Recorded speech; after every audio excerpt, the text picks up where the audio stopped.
This little fly we call the Carpin Crunch. Tie it with a couple color variations. This is kind of my standard. I like olive colored flies primarily, especially in clear water. Sometimes if we get a little color in the water, I'll switch it up and do some orange legs and some orange thread. But predominantly I like olive and just a little bit of hot green. Start out with a little tail. This is just some woolly bugger marabou, and we're going to keep this tail pretty short.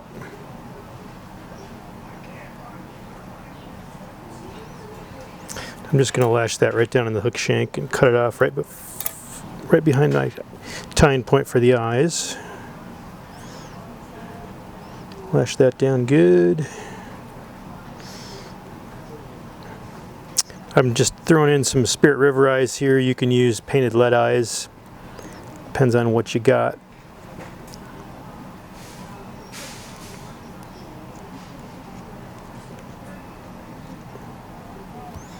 Get those lashed down.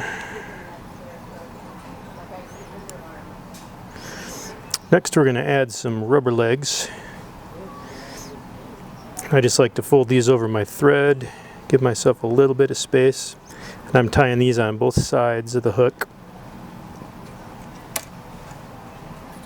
And we're going to run this back about 3/4 of an inch or so past the tail.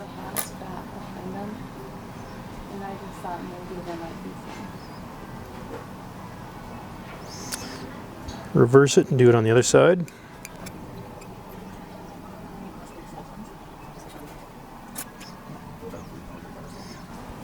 So after we get our tails in, then we're going to split thread and spin up dubbing for our body.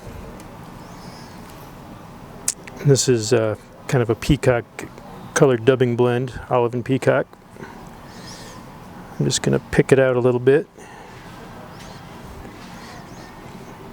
Can't get it all in one shot, so I'm going to do a couple of layers about 2 inches long.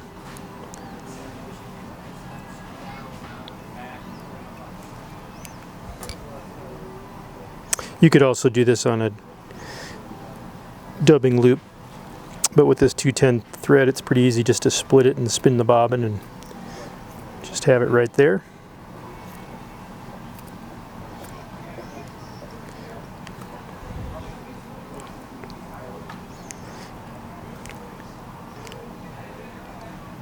As I'm wrapping that, I'm just going to kind of sweep it back with my fingers. This gives you a little bit more flowing body than if you twist dub it on your fingers.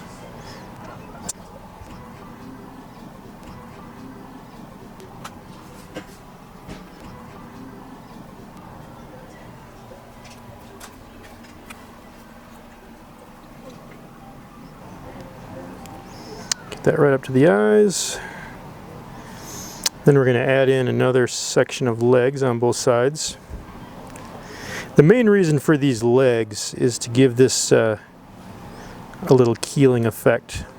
When this fly goes and sits on the bottom, the legs will kind of keep it from rolling over.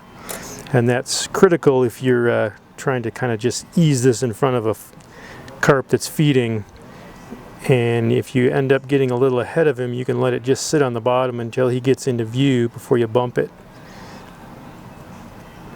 The dumbbell eyes keep the hook point riding up, and these legs just give it a little extra support so it doesn't roll over.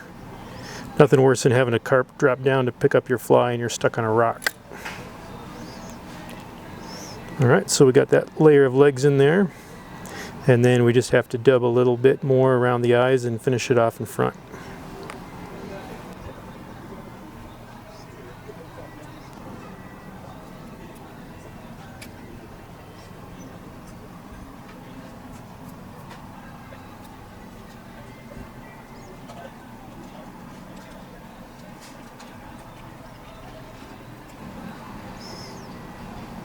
I'm going to let that thread untwist just a little bit before I whip finish it.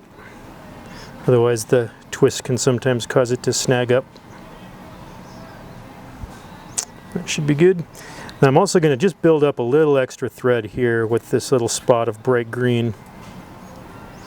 Sometimes that little extra bit of color can be something that seems like it might trigger that bite.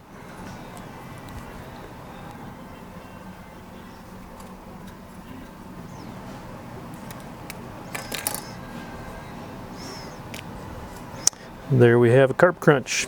You can also brush out your dubbing a little bit if you need to. Want that nice and flowy.